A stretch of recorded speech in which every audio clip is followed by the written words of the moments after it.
Hello friends, this is Harvinder Singh and welcome to the YouTube channel learn with Harvinder sir. ਅਤੇ ਇਸ video ਵਿੱਚ ਅਸੀਂ ਕਰਾਂਗੇ 9ਵੀਂ ਜਮਾਤ ਦੀ ਸਾਹਿਤਮਾਲਾ ਪੁਸਤਕ ਵਿੱਚੋਂ ਡਾਕਟਰ ਹਰਪਾਲ ਸਿੰਘ ਪੰਨੂ ਜੀ ਦੀ ਲਿਖੀ ਵਾਰਤਕ ਜਿਸ ਦਾ ਨਾਮ ਹੈ ਬੇਬੇ ਜੀ। ਤੇ ਦੋਸਤੋ, ਇਸ ਵਾਰਤਕ ਵਿੱਚ ਲੇਖਕ ਨੇ ਆਪਣੀ ਬੇਬੇ ਜੀ, ਆਪਣੀ ਮਾਂ ਬਾਰੇ ਗੱਲ ਕੀਤੀ ਹੈ। ਤੇ ਸ਼ੁਰੂ ਵਿੱਚ ਲੇਖਕ ਇਹ ਦੱਸਦੇ ਹਨ ਕਿ ਜਦੋਂ ਸਿਰਫ 4-5 ਸਾਲ ਦੇ ਸਨ, ਬਹੁਤ ਛੋਟੇ ਸਨ, ਉਸ ਸਮੇਂ ਉਸਦੇ ਬੇਬੇ ਜੀ ਸਿਰ ਉੱਪਰ ਘੜਾ ਚੁੱਕੇ ਖੂਹੀ ਉੱਪਰ ਪਾਣੀ ਭਰਨ ਜਾਂਦੇ ਸਨ। ਤੇ ਲੇਖਕ ਹਰ ਗੇੜ, ਹਰ ਚੱਕਰ ਵਿੱਚ ਆਪਣੀ ਬੇਬੇ ਜੀ ਦੀ ਕਮੀਜ਼ ਦੀ ਕੰਨੀ ਫੜ ਕੇ ਉਹਨਾਂ ਦੇ ਨਾਲ ਤੁਰਦਾ ਸੀ। ਤੇ ਕਈ ਵਾਰੀ ਲੱਤਾਂ ਵਿੱਚ ਉਲਝ ਕੇ ਡਿੱਗ ਜਾਂਦਾ ਸੀ ਤੇ ਬੇਬੇ ਡਿੱਗਣੋਂ ਮਸਾਂ ਹੀ ਬਚਦੀ ਸੀ। ਤੇ ਹੁਣ ਲੇਖਕ ਇਹ ਦੱਸਦੇ ਹਨ ਕਿ ਜਦੋਂ ਬੇਬੇ ਜੀ ਘਰ ਵਿੱਚ ਹੁੰਦੀ ਤਾਂ ਦਿਨ ਰਾਤ ਤਿਉਹਾਰ ਵਰਗੇ ਹੁੰਦੇ ਸਨ, ਜਿਸ ਦਾ ਅਰਥ ਹੈ ਕਿ ਘਰ ਵਿੱਚ ਬਹੁਤ ਖੁਸ਼ੀਆਂ ਹੁੰਦੀਆਂ ਸਨ। ਬੱਚੇ ਪੜ੍ਹਦੇ, ਖੇਡਦੇ, ਡੰਗਰ ਚਾਰਦੇ, ਖੇਤੀ ਵਿੱਚ ਹੱਥ ਵਟਾਉਂਦੇ, ਦਰਖਤਾਂ 'ਤੇ ਚੜ੍ਹਦੇ ਤੇ ਛਾਲਾਂ ਵੀ ਮਾਰਦੇ ਸਨ। ਸੱਟ ਫੇਟ ਤੇ ਬਿਮਾਰੀ ਤਾਂ ਉਹਨਾਂ ਦੇ ਨੇੜੇ ਵੀ ਨਹੀਂ ਸੀ ਆਉਂਦੀ। ਪਰ ਜਦੋਂ ਬੇਬੇ ਰਿਸ਼ਤੇਦਾਰੀ ਵਿੱਚ 2-4 ਦਿਨ ਲਈ ਚਲੀ ਜਾਂਦੀ ਤਾਂ ਬੱਚੇ ਗੁੰਮਸੁੰਮ ਹੋ ਜਾਂਦੇ। ਆਪਸ ਵਿੱਚ ਗੱਲਬਾਤ ਕਰਨਾ ਵੀ ਉਹਨਾਂ ਨੂੰ ਚੰਗਾ ਨਹੀਂ ਸੀ ਲੱਗਦਾ। ਉਹਨਾਂ ਦਾ ਬਾਪੂ ਬਹੁਤ ਹੀ ਸਖਤ ਸੁਭਾਅ ਦਾ ਸੀ, ਪਰ ਉਹ ਇਸ ਗੱਲ ਦਾ ਧਿਆਨ ਰੱਖਦਾ ਕਿ ਜਦੋਂ ਬੇਬੇ ਘਰ ਵਿੱਚ ਨਾ ਹੋਏ ਜਦੋਂ ਬੇਬੇ ਜੀ ਘਰ ਵਿੱਚ ਨਾ ਹੋਏ ਤਾਂ ਉਹ ਬੱਚਿਆਂ ਨੂੰ ਝਿੜਕਦਾ ਨਹੀਂ ਸੀ। ਕਿਉਂ ਨਹੀਂ ਸੀ ਝਿੜਕਦਾ? ਕਿਉਂਕਿ ਬੱਚੇ ਰੋਣੋਂ ਨਹੀਂ ਹਟਣਗੇ। ਤੇ ਲੇਖਕ ਹੋਰੀ ਇੰਨੇ ਜ਼ਿਆਦਾ ਅਮੀਰ ਨਹੀਂ ਸਨ ਤੇ ਕਈ ਵਾਰੀ ਬੇਬੇ ਜੀ ਕੋਲ ਕੱਪੜੇ ਅਤੇ ਕਾਪੀ ਕਿਤਾਬਾਂ ਖਰੀਦਣ ਲਈ ਵੀ ਪੈਸੇ ਨਹੀਂ ਸਨ ਹੁੰਦੇ। ਤਾਂ ਬੇਬੇ ਜੀ ਉਦੋਂ ਰੋਂਦੀ ਜਦੋਂ ਬੱਚੇ ਸਕੂਲ ਚਲੇ ਜਾਂਦੇ। ਉਹ ਬੱਚਿਆਂ ਦੇ ਸਾਹਮਣੇ ਰੋਂਦੀ ਨਹੀਂ ਸੀ ਤੇ ਫਿਰ ਉਹ ਆਪਣੇ ਨਾਨਕੇ ਚਲੀ ਜਾਂਦੀ ਸੀ। ਤੇ ਲੇਖਕ ਦੇ ਮਾਮੇ ਚੰਗੇ ਵਾਹੀਕਾਰ ਸਨ, ਚੰਗੇ ਕਿਸਾਨ ਸਨ ਤੇ ਦੋਹਾਂ ਕੋਲ 50 ਏਕੜ ਜ਼ਮੀਨ ਸੀ। ਉਹ ਲੇਖਕ ਦੀ ਮਾਂ ਨੂੰ ਕਦੇ ਖਾਲੀ ਨਹੀਂ ਸੀ ਮੋੜਦੇ। ਤੇ ਮਾਮੇ ਕੀ ਕਰਦੇ ਸਨ? ਦੁੱਧੋਂ ਹਟੀ ਮੱਝਾਂ ਗਾਂ ਲੈ ਜਾਂਦੇ ਤੇ ਤਾਜ਼ੀ ਸੂਈ, ਜਿਸ ਦਾ ਅਰਥ ਜ਼ਿਆਦਾ ਦੁੱਧ ਦੇਣ ਵਾਲੀ ਗਾਂ ਜਾਂ ਮੱਝ ਦੇ ਜਾਂਦੇ। ਤੇ ਲੇਖਕ ਹੋਰਾਂ ਨੂੰ ਘਿਓ ਤੇ ਖੋਇਆ ਵੀ ਦਿੰਦੇ ਸਨ ਤੇ ਉਹ ਬੱਚਿਆਂ ਨੂੰ ਕੌੜੀ ਉੱਪਰ ਝੂਟੇ ਵੀ ਦਿੰਦੇ ਸਨ। ਤੇ ਇੱਕ ਵਾਰ ਕੀ ਹੋਇਆ ਕਿ ਤੰਗੀ ਕਰਕੇ ਲੇਖਕ ਦੀ ਮਾਂ ਨੇ, ਬੇਬੇ ਜੀ ਨੇ ਲੇਖਕ ਨੂੰ ਨਾਨਕੇ ਤੋੜ ਦਿੱਤਾ ਤੇ ਇਸ ਨੂੰ ਸਿਖਾਇਆ ਕਿ ਅਕਲ ਨਾਲ ਗੱਲ ਕਰੀ ਆਪਣੀ ਮਾਮੀ ਨਾਲ। ਤੇਰੀ ਮਾਮੀ ਬੜੀ ਚੰਗੀ ਹੈ, ਉਹਨਾਂ ਨਾਲ ਅੱਡ ਗੱਲ ਕਰੀ ਤੇ ਮਾਮੇ ਨਾਲ ਅੱਡ ਗੱਲ ਕਰੀ, ਜਾ ਗੁਰੂ ਰੱਖਾ। ਇਸ ਤਰ੍ਹਾਂ ਸਮਝਾ ਕੇ ਬੇਬੇ ਜੀ ਨੇ ਲੇਖਕ ਨੂੰ ਆਪਣੇ ਨਾਨਕੇ ਭੇਜਿਆ।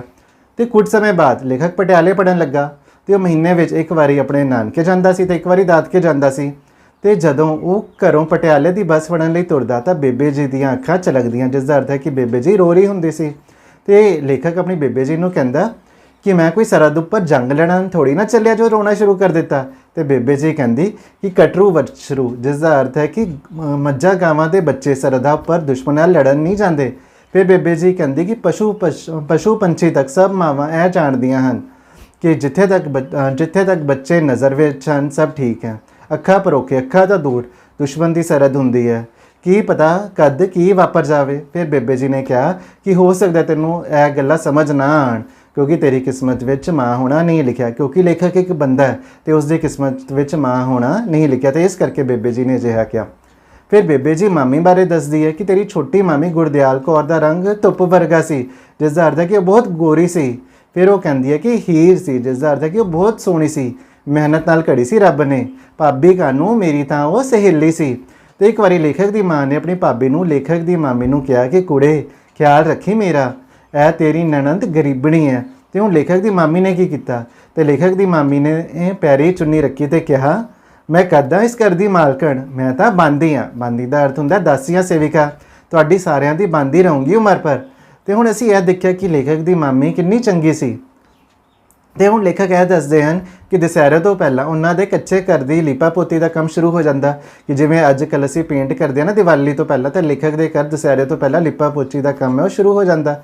ਤੇ ਘਰ ਦੇ ਸਾਰੇ ਜੀ ਰਲ ਮਿਲ ਕੇ ਕੰਮ ਕਰਦੇ ਤੇ ਕੰਧਾਂ ਉੱਪਰ ਪਾਂਡੂ ਦਾ ਪਰੋਲਾ ਫਿਰਦਾ ਤੇ ਫਰਸ਼ ਗਾਰੇ ਨਾਲ ਲਿਪਿਆ ਜਾਂਦਾ। ਤੇ ਪਾਂਡੂ ਦਾ ਪਰੋਲਾ ਕੀ ਹੁੰਦਾ ਕਿ ਚਿਕਨੀ ਮਿੱਟੀ ਹੁੰਦੀ ਹੈ ਚਿੱਟੇ ਰੰਗ ਦੀ ਤੇ ਉਸਦੇ ਗੋਲੇ ਹੁੰਦੇ ਹਨ ਤੇ ਉਸ ਨੂੰ ਪਾਣੀ ਵਿੱਚ ਭਿਗੋਇਆ ਜਾਂਦਾ ਤੇ ਉਸ ਸਮੇਂ ਬ੍ਰਸ਼ ਵਗੈਰਾ ਤੇ ਹੁੰਦੇ ਨਹੀਂ ਸਨ ਤੇ ਕੱਪੜੇ ਨਾਲ ਹੀ ਉਸ ਨੂੰ ਫੇਰਿਆ ਜਾਂਦਾ ਸੀ ਤੇ ਕੱਪੜੇ ਨੂੰ ਪਰੋਲਾ ਕਿਹਾ ਗਿਆ।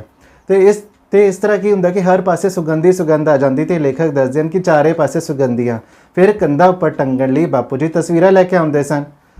ਤੇ ਹੁਣ ਆਪਣੀ ਬੇਬੇ ਜੀ ਬਾਰੇ ਲੇਖਕ ਦੱਸਦੇ ਹਨ ਕਿ ਗੱਲਾਂ ਕਰਦਿਆਂ ਬੇਬੇ ਜੀ ਦੇ ਮੂੰਹੋਂ ਉਪਮਾ ਅਲੰਕਾਰ ਸਹਿਜ ਸੁਭਾਅ ਉਤਰਦੇ, ਜਿਸ ਦਾ ਅਰਥ ਹੈ ਕਿ ਬੇਬੇ ਜੀ ਦੀ ਸ਼ਬਦਾਵਲੀ ਬਹੁਤ ਹੀ ਵਧੀਆ ਸੀ। ਤੇ ਹੁਣ ਬੱਸ ਵਿੱਚ ਇੱਕ ਵਾਰੀ ਬੇਬੇ ਜੀ ਆਪਣੀ ਸੀਟ ਛੱਡ ਕੇ ਲੇਖਕ ਦੇ ਨਾਲ ਆ ਬੈਠੇ ਵੀ ਉਹ ਅੱਡ ਬੈਠੇ ਸਨ, ਅਲੱਗ-ਅਲੱਗ ਬੈਠੇ ਸਨ। ਪਰ ਜਿਹੜੀ ਬੇਬੇ ਜੀ ਉਹ ਲੇਖਕ ਦੇ ਨਾਲ ਆ ਕੇ ਬੈਠ ਗਈ। ਤੇ ਪਹਿਲਾਂ ਉਹ ਦੂਜੀ ਸੀਟ ਵਿੱਚ ਬੈਠੀ ਸੀ, ਫਿਰ ਲੇਖਕ ਦੇ ਨਾਲ ਆ ਕੇ ਬੈਠ ਗਈ। ਤੇ ਲੇਖਕ ਨੇ ਕਾਰਨ ਪੁੱਛਿਆ ਕਿਸ ਤਰ੍ਹਾਂ ਕਿਉਂ ਕੀਤਾ, ਸੀਟ ਕਿਉਂ ਛੱਡੀ। ਤੇ ਬੇਬੇ ਜੀ ਨੇ ਕਿਹਾ ਕਿ ਮੇਰੇ ਨਾਲ ਜਿਹੜਾ ਬੰਦਾ ਬੈਠਾ ਸੀ ਉਸ ਦਾ ਮੂੰਹ ਭੁਜੀਆ ਖਾਣ ਵੇਲੇ ਇਸ ਤਰ੍ਹਾਂ ਖੁੱਲਦਾ ਜਿਸ ਤਰ੍ਹਾਂ ਟੈਚੀ ਕੇਸ ਖੁੱਲਦੇ ਨੇ।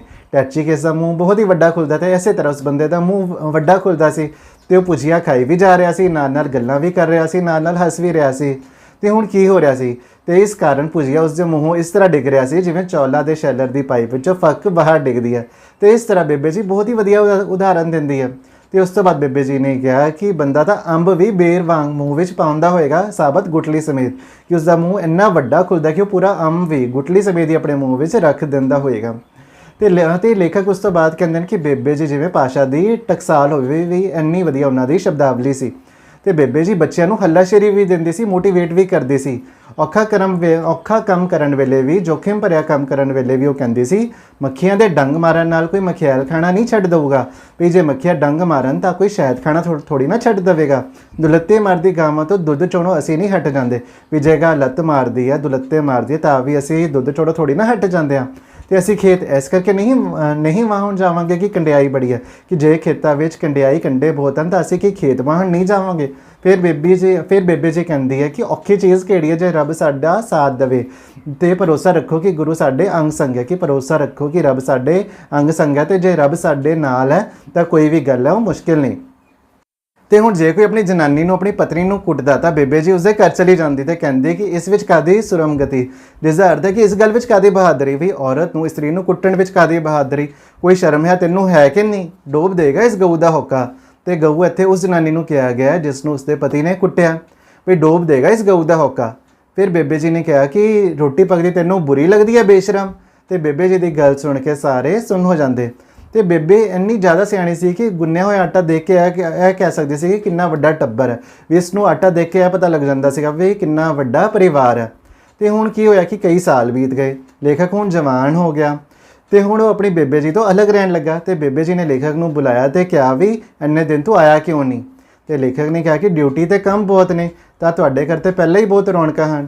ਤੇ ਬੇਬੇ ਜੀ ਕਹਿੰਦੀ ਹੈ ਕਿ ਮੈਂ ਕੀ ਕਰਨਾ ਰੌਣਕਾਂ ਦਾ, ਮੈਂ ਤਾਂ ਉਹ ਜਿੰਦਰਾ ਹਾਂ, ਜਿੰਦਰਾ ਦਾ ਅਰਥ ਹੁੰਦਾ ਤਾਲਾ, ਮੈਂ ਤਾਂ ਉਹ ਜਿੰਦਰਾ ਹਾਂ ਜੋ ਕਿਸੇ ਵੱਡੇ ਕਿੱਲੇ ਨੂੰ ਲੱਗਾ ਹੁੰਦਾ, ਤਾਂ ਮੇਰੇ ਬੱਚੇ ਹੀ ਇਸ ਦੀ ਕੁੰਜੀਆਂ ਹਨ, ਤੇ ਤੁਹਾਡੇ ਆਉਣ ਨਾਲ ਹੀ ਇਹ ਜਿੰਦਰਾ ਖੁੱਲ੍ਹਦਾ ਹੈ। ਤੇ ਫਿਰ ਲੇਖਕ ਦੀ ਬੇਬੇ ਜੀ ਨੇ ਕਿਹਾ ਕਿ ਮੈਂ ਤਾਂ ਮਿੱਟੀ ਦਾ ਪੁਰਾਣਾ ਥੇ ਹਾਂ, ਜਿਸ ਦਾ ਅਰਥ ਹੈ ਕਿ ਮੈਂ ਤਾਂ ਮਿੱਟੀ ਦਾ ਢੇਰ ਹਾਂ ਜਿਸ ਵਿੱਚ ਕਾਫੀ ਕੁਝ ਦੱਬਿਆ ਹੋਇਆ, ਕਦੇ ਆ ਕੇ ਇਸ ਨੂੰ ਫਲੋਰ ਜਾਇਆ ਕਰੋ। ਤੇ ਇੱਕ ਦਿਨ ਲੇਖਕ ਦੀ ਬੇਬੇ ਜੀ ਨੇ ਕਿਹਾ ਕਿ ਕਿੰਨੇ ਪਾਪੀ ਹੋ ਗਏ ਨੇ ਤੇਰੇ ਪਿੰਡ ਦੇ ਲੋਕ, ਵੀ ਲੇਖਕ ਨੂੰ ਉਸਨੇ ਕਿਹਾ ਕਿ ਤੇਰੇ ਪਿੰਡ ਦੇ ਲੋਕ ਕਿੰਨੇ ਪਾਪੀ ਹੋ ਗਏ ਨੇ ਜੋ ਮੋਰ, ਕੁੰਜਾਂ, ਗਿਰਜਾਂ, ਜਿਸ ਦਾ ਅਰਥ ਹੈ ਕਿ ਉਹ ਬਰਡਸ ਨੂੰ, ਪੰਛੀਆਂ ਨੂੰ ਖਾਂਦੇ ਹਨ, ਕਿ ਇਹ ਹੱਡਾ ਰੋੜੀ ਵਿੱਚ ਜਾ ਕੇ ਕਿਉਂ ਨਹੀਂ ਜਾ ਵਸਦੇ। ਤੇ ਹੁਣ ਲੇਖਕ ਇਹ ਦੱਸਦੇ ਹਨ ਕਿ ਬੇਬੇ ਦੀ ਉਮਰ 90 ਸਾਲ ਹੈ ਤੇ ਉਹ 16 ਸਾਲ ਦੀ ਉਮਰ ਵਿੱਚ ਇਸ ਘਰ ਵਿੱਚ ਵਿਆਹੀ ਹੋਈ ਆਈ ਸੀ, ਤੇ ਫਿਰ ਵੀ ਉਹ ਕਹਿੰਦੀ ਹੈ ਕਿ ਤੇਰੇ ਪਿੰਡ ਮੈਂ ਇਉਂ ਕੀਤਾ, ਜਿਸ ਦਾ ਮਤਲਬ ਹੈ ਕਿ ਲੇਖਕ ਦਾ ਪਿੰਡ ਉਸਨੂੰ ਆਪਣਾ ਪਿੰਡ ਨਹੀਂ ਸੀ ਲੱਗਦਾ, ਉਸਦਾ ਆਪਣਾ ਪਿੰਡ ਉਸਨੂੰ ਉਹੀ ਲੱਗਦਾ ਸੀ ਜਿੱਥੇ ਉਸਦਾ ਜਨਮ ਹੋਇਆ ਸੀ। ਤੇ ਉਸ ਤੋਂ ਬਾਅਦ ਕੀ ਹੁੰਦਾ ਕਿ ਲੇਖਕ ਕਹਿੰਦੇ ਹਨ ਕਿ ਬੇਬੇ ਜੀ ਨੂੰ ਘੱਟ ਸੁਣਦਾ ਸੀ ਤੇ ਘੱਟ ਦਿਸਦਾ ਸੀ। ਤੇ ਬੇਬੇ ਜੀ ਨੇ ਲੇਖਕ ਨੂੰ ਕਿਹਾ ਕਿ ਹੁਣ ਮੈਂ ਜਿਉਂਦੀ ਹਾਂ ਤੇ ਤੁਸੀਂ ਸਾਰੇ ਭਾਈ ਭੈਣ ਆ ਕੇ ਮੈਨੂੰ ਮਿਲਦੇ ਹੋ ਤੇ ਆਪਸ ਵਿੱਚ ਵੀ ਮਿਲ ਲੈਂਦੇ ਹੋ, ਜਦੋਂ ਮੈਂ ਨਾ ਰਹੀ ਤਾਂ ਇਹ ਰਾਜਧਾਨੀ ਟੁੱਟ ਜਾਵੇਗੀ। ਤੇ ਬੇਬੇ ਜੀ ਕਹਿੰਦੀ ਹੈ ਕਿ ਤੁਸੀਂ ਖੂਬ ਤਰੱਕੀ ਕੀਤੀ ਹੈ, ਤੁਸੀਂ ਹੋਰ ਤਰੱਕੀ ਕਰੋਗੇ, ਤੁਹਾਡੇ ਬੱਚੇ ਤੁਹਾਡੇ ਤੋਂ ਅੱਗੇ ਲੰਘਣਗੇ। ਜੇ ਕਦੇ ਤੁਸੀਂ ਇੱਥੋਂ ਲੰਘਿਆ ਕਰੋਗੇ ਤਾਂ ਆਪਣੇ ਆਪ ਨੂੰ ਕਿਹਾ ਕਰੋਗੇ ਕਿ ਸਾਡੀ ਮਾਂ ਇੱਥੇ ਰਹਿੰਦੀ ਸੀ, ਬੋਲੀ ਸੀ, ਉਸਨੂੰ ਘੱਟ ਸੁਣਦਾ ਸੀ ਪਰ ਸੀ ਬੜੀ ਚੰਗੀ। ਤੇ ਹੁਣ ਲੇਖਕ ਇਹ ਦੱਸਦੇ ਹਨ ਕਿ ਲੇਖਕ ਦਾ ਛੋਟਾ ਭਰਾ ਬੰਦਗੀ ਵਾਂਗ ਆਪਣੇ ਬਿਰਧ ਮਾਪਿਆਂ ਦੀ ਸੇਵਾ ਕਰਦਾ। ਤੇ ਜਦੋਂ ਇੱਕ ਵਾਰੀ ਲੇਖਕ ਵਿਦਾ ਹੋਣ ਲੱਗਾ ਤਾਂ ਲੇਖਕ ਦੇ ਭਰਾ ਨੇ ਉਸਨੂੰ ਕਿਹਾ ਕਿ ਜਦੋਂ ਬੇਬੇ ਬਾਪੂ ਨਾ ਰਹੇ ਉਦੋਂ ਵੀ ਤੁਸੀਂ ਆਇਆ ਕਰੋਗੇ ਹੁਣ ਵਾਂਗ।